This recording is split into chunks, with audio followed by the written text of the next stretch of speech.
Bom, lá estava eu assistindo o aulão semanal do Bruno Fraga, quando marotamente me deparo com uma pergunta interessante do Luiz Flávio, que pode ter uma solução simples, não tão elegante quanto um pendrive à la Mossad, com um driver com arquivos de informações, com assinatura digital, que faz requisições assinadas direto ao kernel do Windows, mas ainda assim, que pode ter um uso prático no cenário das investigações, se usado da maneira correta. E quando eu digo maneira correta, é dentro da lei, é claro. Bom, o primeiro passo é entender o que é HID, ou Human Interface Device, ou dispositivo de interface humana. Exemplos de HID são um teclado, um mouse, um joystick, um sensor óptico e todo dispositivo que forneça uma entrada ao computador através de uma ação humana.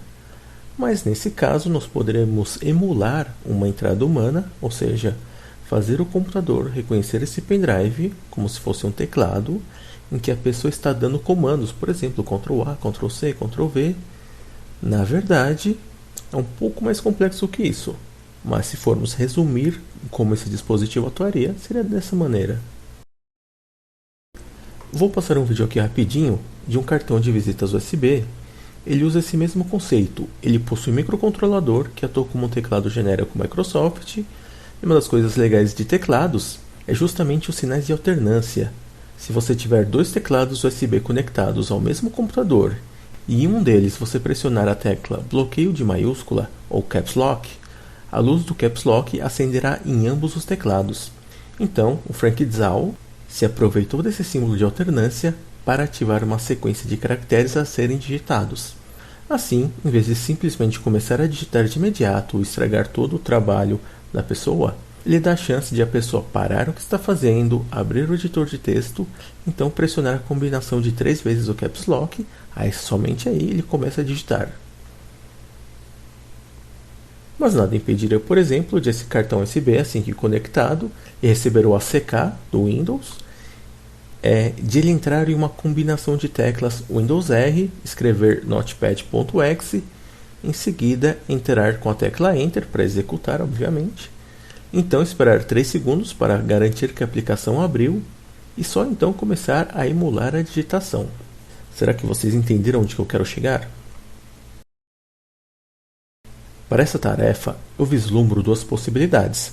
Na primeira, teremos o ATtiny 85 direto no barramento USB, assim como no cartão de visitas do Frank Dzau. Porém, também estaria compartilhando o barramento com o MCP23S17, um chip SPI/I2C que faria a ponte entre o microcontrolador e uma flash NAND 29F32. E aí que as coisas se complicam um pouco, porque usando a biblioteca VUSB, você terá que criar uma virtualização de um segundo dispositivo como se fosse um token de segurança. Sabe aquelas aplicações que não abrem sem o arquivo de licença conectado no USB? Pois é, só que nesse caso, esse espaço de memória poderia ser gravado também, ao invés de apenas lido, só que levando em consideração, tudo isso estaria pendurado no ATtiny 85. A velocidade de transferência de dados seria extremamente lenta, tipo muito lenta mesmo. Se chegar a 1 GB por hora, pode comemorar. Já como uma alternativa um pouco mais rápida, envolveria o uso de um SoC, System Chip, ou seja, um sistema todo dentro de um circuito integrado, chamado USB 7206, que é um hub de portas USB. E como alternativa ao ATtiny, estaríamos usando um microcontrolador ARM Cortex-M0, sim, arquitetura ARM, a mesma da CPU do seu smartphone. Em vez de deixarmos tudo pendurado no microcontrolador, do outro lado teremos um chip que transforma o protocolo Secure Digital do cartão microSD em USB, que é o chip AU6350. Então, nesse cenário, o microcontrolador atuaria apenas como um HID de alta velocidade, executaria um shell script para obter a letra da unidade do microSD, usando o hardware ID para isso, né? Claro, você vai saber o hardware ID do seu próprio microSD, etc. Então, ele executaria a aplicação de leitura recursiva de pastas e arquivos, que copiaria os arquivos para o microSD, sendo essa a forma menos ineficiente. Perceba que eu não estou falando a forma mais eficiente, e sim a menos ineficiente de fazer essa cópia automática de arquivos apenas conectando um pendrive.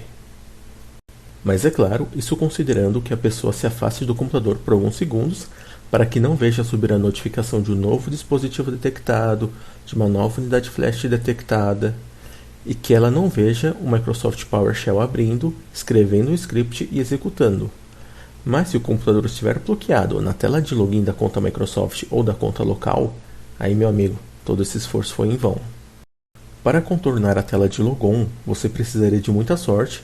Para começar, você precisará ter outro pendrive bootável com uma imagem de Linux, contar com muito tempo disponível e acesso irrestrito ao equipamento, terá que ter a sorte do Microsoft Windows BitLocker estar desativado, você fazer a leitura do armazenamento e que está instalado o Windows com o File Manager do Linux, ir na pasta de instalação do Windows e substituir o arquivo 7hc.exe por uma cópia do arquivo cmd.exe.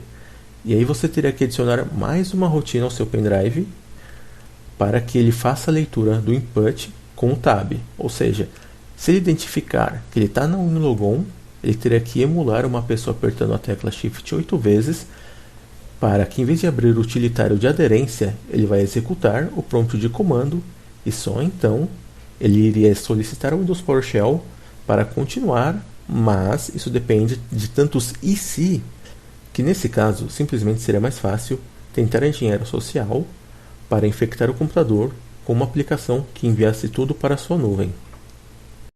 Falando em malware, chegamos na opção para você que não tem conhecimento em eletrônica, não sabe projetar uma placa de circuito impresso na JLPCB, não tem ferramentas para soldar componentes BGA e SMD, não sabe programar microcontroladores e também não sabe criar shell scripts e muito menos uma aplicação que leia o regedit, que leia pastas recursivamente e tem um alvo que o equipamento está sem nenhuma proteção e você só tem um pendrive comum mesmo. Só lhe resta uma solução: apelar para aplicações como o USB Spy ou Spy Rufus, que criam pendrives bootáveis e que executam uma aplicação que vai copiar somente uma pasta específica que você definir. Mas é claro, você pelo menos pode usar o wildcard, um coringa assim, do símbolo de porcentagem, a keyword username e fechar com o símbolo de porcentagem de novo. Assim você copia todas as pastas que estão dentro de C, /users, a pasta com o nome do usuário. Mas lembrando que essas aplicações são detectadas até mesmo pelo Windows Defender de um Windows pirata. Por hora isso é tudo, obrigado a você que assistiu até aqui. Se gostou, por favor não esqueça de deixar o like. Se quer ver mais conteúdos como esse, considere se inscrever. Um abraço e até a próxima.